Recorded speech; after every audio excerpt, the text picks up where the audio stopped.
Alright, good day mga par. Welcome back sa ating YouTube channel. Medyo may katagalan na naman yung paggawa ko ng video. Pagpasyensyahan nyo na. Bago ako mag-deliver ng ibon, bago i-deliver itong mga to, yan. Meron tayong pag-uusapan muna tungkol sa haba ng buhay ng parakit. So, ang title nito ay Parakit Lifespan. Kung gaano katagal ang buhay ng mga parakit natin. So, depende yan dalawang klase yan. Una, sa wild. Yung hindi natin sila naalagaan. Nasa wild sila. So, pangalawa is yung nasa atin sila. Pag-breed o yung nasa bahay lang. Okay? Yan ang pag-uusapan natin mga par. Sa ngayon, ito, i-deliver ko ito mamaya-mayang konti. Tatapusin ko lang itong video. Yan. So, shout out sa mamaya. Makita nyo kung kanino ko ito i-deliver. Dalawang cage yun na may isang pares ng ibon. Okay? So, ngayon ito. Gusto ko lang pakita sa inyo. Pares to mga par, babae talakay. So mga par, tapusin nyo itong video na to para malaman natin lahat, malaman nyo kung gaano ba katagal ang haba ng buhay ng mga parakit natin. So mga par, makinig kayo. Okay, so okay na lang mga par, let's go. So ito na mga par, umpisahan natin yung nasa wild sila. So pag nasa wild sila mga par, malaya sila, nakakalipad, nakakapunta kung saan saan. So ang ilahaba ng buhay nila sa wild ay 5 to 8 years. Depende na lang yun. Depende kasi may mga kalaban din sila dyan katulad ng weather. Yan, yung mga panahon ng bagyo, panahon ng tag-init o taglamig. So, tsaka isa pa mga par, yung predator. Yan, yung mga mandaragit. So, ano ba mga nakakalaban nila dyan? Yung mga dumadagit sa kanila, mga agila, mga mas malalaking ibon. Yan, ahas, isa pa yan. Isa pa yan sa mga kumakain sa kanila, sa mga wild. So, delikado rin ang buhay nila sa wild. Wala rin kasiguruduhan. Ganon. Pero, masahaba pa yung buhay nila hanggang 10 years. Swerte na lang sila pag umabot pa sila ng 10 years sa wild. Kasi nga, doon naman tayo sa weather. Yan, tulad ng bagyo. Yan. Iba ang bagyo. Alam nyo naman, ulan, malakas na hangin, ilang araw na tag-ulan. So, nangyayari yan dahil na rin sa kakulangan ng pagkain nila. Diba?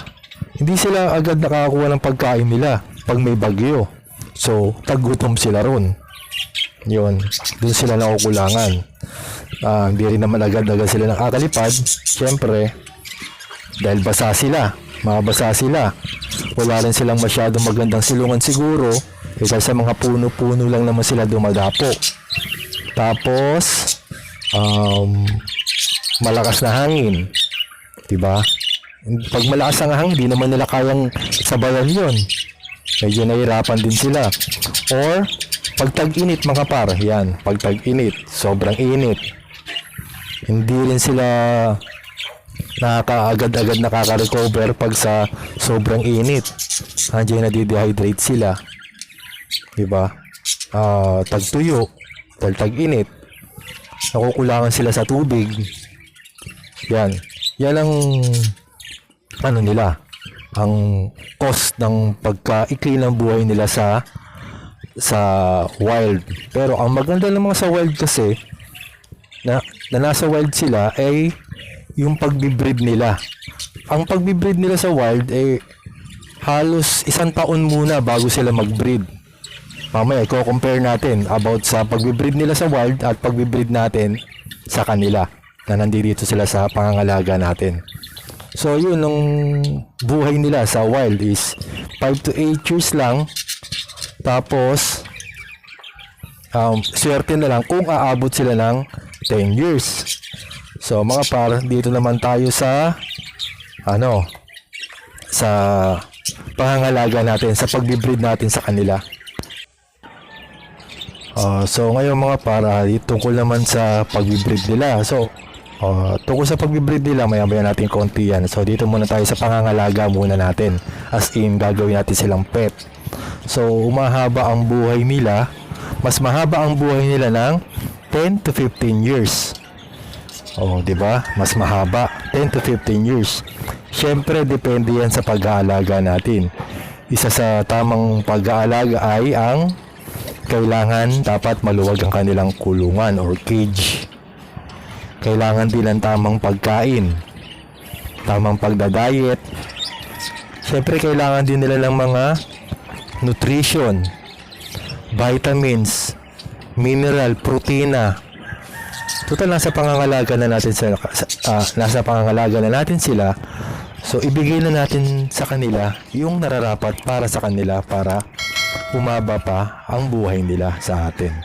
Diba?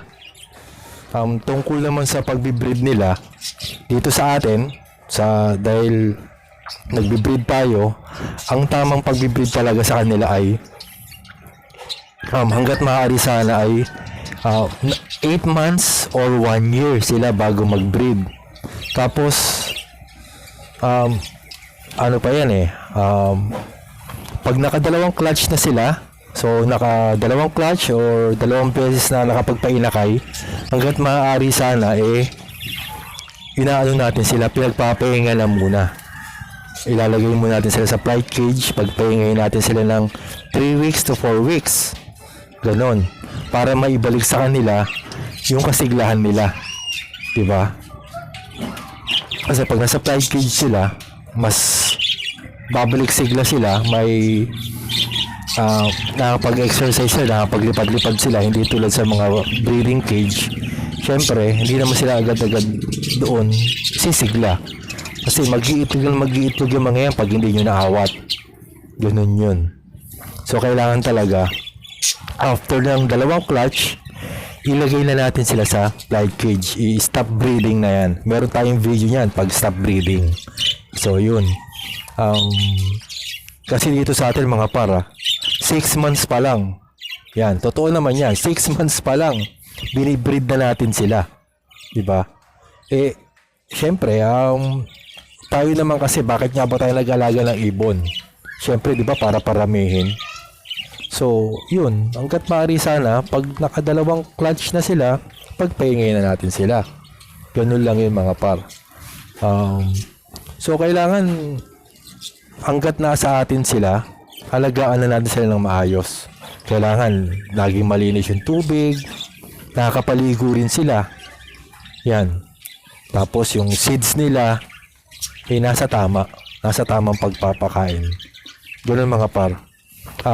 Meron nga tayo dito alam nyo bang naitala sa Guinness Book of Records na ang pinakamahabang buhay ng parakit ay 29 years and 2 months.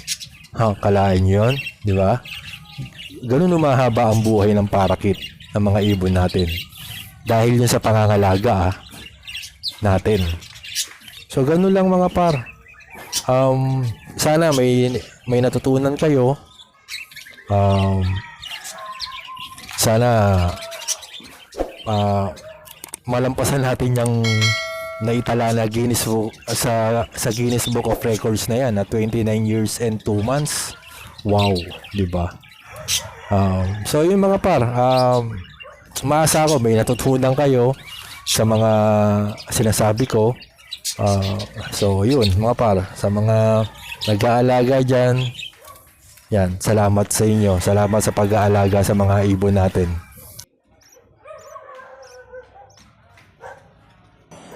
So yun na nga mga par. So ulitin ko na lang, pag nasa wild ang mga parakit mga par, tumatagal ang buhay lang nila ng 5 to 8 years. Now, swertihan na lang kung tatagal pa sila ng 10 years dahil sa predator or sa weather. Yun. Pag nasa pangangalaga natin sila, captivity, Yan. Tatagal ang buhay nila ng 10 to 15 years. Dahil sa magandang pag-aasikaso natin sa kanila. Na ibibigay natin sa kanila yung sapat nilang pangangailangan. Di ba? Tapos dito naman sa Guinness Book of Records, yan, ulitin ko ulit, may naitala na 29 years and 2 months, yan. Dahil din yan sa pangangalaga natin. So yun. Sana may mag-break pa na record na yan na 29 years and 2 months. So napaka swerte ng ibon na yon na tumagal siya ng ganong kahaba. So yun mga par, uulitin ko mga par yung tungkol sa paglibreed. Sana pag naka dalawang clutch na sila o dalawang beses sila nakakapagpainakay, pagpahingayin na natin sila ng 3 weeks to 4 weeks. Ilagay natin sila sa flight cage, ibalik natin sa kanila yung sigla nila. So yun, kailangan na nila ng mga vitamins, nutrients na yan, mineral, palakasin natin sila ulit. Then after 1 month, ibalik natin sila sa pag-breed. Yan, para nasa condition sila ulit. So para maganda rin yung mga maging inakay nila. So yun mga para, sa mga hindi pa napag-subscribe dyan, please like, subscribe, pakihit na rin notification bell para laging updated sa ating mga susunod mga videos. So mga par, tapusin nyo itong video na to. Okay mga par. Okay.